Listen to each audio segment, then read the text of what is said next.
Hello friends, Holi નજીક આવી રહી છે અને હોળી પર જો સવારમાં ઠંડી ઠંડાઈ પીવા મળી જાય તો મજા આવી જાય. તો આજે આપણે ઠંડાઈનો મસાલો પણ ફટાફટ ઘરે જ બનાવીશું, જેને બનાવવા માટે તમારે બહુ મહેનત પણ નહીં કરવી પડે. અને આ મસાલાને એકવાર બનાવીને તમે 2 મહિના માટે ફ્રીજમાં સ્ટોર પણ કરી શકો છો. અને પછી જ્યારે પણ ઠંડાઈ પીવાનું મન થાય ત્યારે ફક્ત 2 જ મિનિટમાં ઠંડાઈ એન્જોય કરી શકો છો. તો હું છું નિરાલી અને નિરાલીસ કિચનમાં તમારું સ્વાગત છે. તો ચાલો ગરમીમાં ખૂબ જ ગુણકારી એવા ઠંડાઈ ડ્રિંકની તૈયારી શરૂ કરીએ. તો સૌથી પહેલાં આપણે ઠંડાઈનો પાવડર બનાવીશું. તો એના માટે ગેસ ઓન કરી એક પેનમાં 1/4 કપ જેટલી બદામ લઈશું, સાથે જ 1/4 કપ જેટલા કાજુ અને 1/4 કપ જેટલા પિસ્તા ઉમેરીશું. ગેસની ફ્લેમ સ્લો રાખવાની છે અને ફક્ત 1 થી 1.5 મિનિટ માટે આ ત્રણેય વસ્તુને રોસ્ટ કરી લેવાની છે. કાજુ, બદામ અને પિસ્તા ત્રણેયની ક્વોન્ટિટી સેમ જ રાખવાની છે. ડ્રાયફ્રૂટ્સને વધારે પડતા રોસ્ટ નથી કરવાના, ફક્ત એમાં જો થોડું મોઇસ્ચર હોય તો નીકળી જાય અને થોડા ક્રિસ્પી થઈ જાય, જેથી એકદમ ઇઝીલી એનો એકદમ સરસ પાવડર થાય.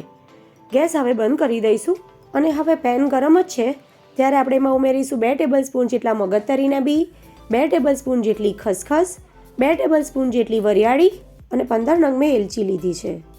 સાથે જ 22 થી 25 જેટલા કાળા મરી ઉમેરવાના છે અને 2 પિંચ જેટલું કેસર ઉમેરવાનું છે. હવે આ બધી જ વસ્તુને સારી રીતે મિક્સ કરી લઈશું. ગેસ મેં બંધ જ રાખ્યો છે, પણ પેન ગરમ હોવાથી આ બધી જ વસ્તુ થોડી ક્રિસ્પી થઈ જશે અને એનાથી ઇઝીલી આપણો પાવડર તૈયાર થઈ જશે. તો લગભગ 1 મિનિટ મેં એને થવા દીધું. હવે આપણે આ બધી વસ્તુને સરસ ઠંડી કરી લઈએ. થોડીવાર પછી બધી જ વસ્તુ હાથથી ઇઝીલી અડી શકાય એટલી ઠંડી થઈ ગઈ છે અને બધી વસ્તુ પણ ક્રિસ્પી થઈ ગઈ છે. ત્યારે મિક્સર જારમાં બધી વસ્તુને આપણે ઉમેરી લઈએ. ત્યાર પછી એમાં 1/4 ટીસ્પૂન જેટલો તજનો અને 2 પિંચ જેટલો જાયફળનો પાવડર ઉમેરી દઈશું. જાયફળ અને તજનું ફ્લેવર અને સુગંધ બંને સરસ આવે છે. હવે આ બધી જ વસ્તુને એકદમ સરસ રીતે ગ્રાઇન્ડ કરી અને આ રીતનો પાવડર તૈયાર કરી લીધો છે. તો ઠંડાઈ માટેનો પાવડર કે પ્રીમિક્સ બનીને તૈયાર થઈ ગયું છે. આ પાવડરને તમે એરટાઇટ બોટલમાં ભરી ફ્રીઝમાં મૂકી દો. 2 મહિના સુધી એ બિલકુલ જ ખરાબ નહીં થાય અને પછી જ્યારે પણ ઠંડાઈ બનાવવાનું મન થાય અથવા તો કોઈ મહેમાન આવે ત્યારે ફટાફટ ફક્ત 2 જ મિનિટમાં ઠંડાઈ બનાવીને એન્જોય કરી શકો છો. તો ચાલો હવે આ જ પાવડરમાંથી આપણે ઠંડાઈ ડ્રિંક બનાવી લઈએ. તો એના માટે એક બાઉલમાં મેં 4 ટેબલસ્પૂન જેટલો ઠંડાઈનો પાવડર લીધો છે. હવે એમાં 4 ટેબલસ્પૂન જેટલું પાણી ઉમેરી દઈએ. જેટલો પાવડર લો એટલું જ પાણી ઉમેરવાનું છે. 500 ગ્રામ દૂધની ઠંડાઈ બનાવવા માટે 4 ટેબલસ્પૂન જેટલો પાવડર ઇનફ છે. તમે પાણીની જગ્યાએ દૂધમાં પણ પલાળી શકો છો. આમ તો તમે ડાયરેક્ટ દૂધમાં પીસીને પણ બનાવી શકો છો, પણ આપણે ઠંડાઈ બનાવી રહ્યા છીએ તો જે આપણે એમાં મસાલા ઉમેર્યા છે જેમ કે બદામ, તો બદામ તાસીરે ગરમ હોય છે, તો તમે એને ખાસ આ રીતે પલાળીને જ બનાવજો. તો આ રીતે મિક્સ કરીને આપણે 1 કલાક માટે આને પલાળવાનું છે. આ રીતે પલાળ્યા પછી આપણે એમાં થોડી ગુલાબની પાંદડીઓ ઉમેરી દઈશું અને બરાબર મિક્સ કરી દઈશું.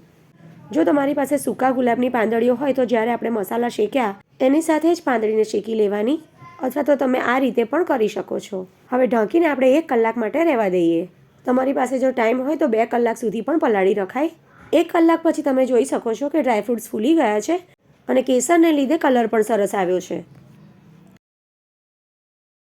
તો હવે આ મિશ્રણને આપણે એક બ્લેન્ડિંગ જારમાં ઉમેરી દઈશું અને હવે ગળપણ માટે આપણે એમાં ઉમેરીશું 4 ટેબલસ્પૂન જેટલી ખાંડ. ખાંડની જગ્યાએ તમે સાકર કે મધ પણ ઉમેરી શકો. હવે આ બધી જ વસ્તુને એકદમ સરસ ગ્રાઇન્ડ કરી લઈએ.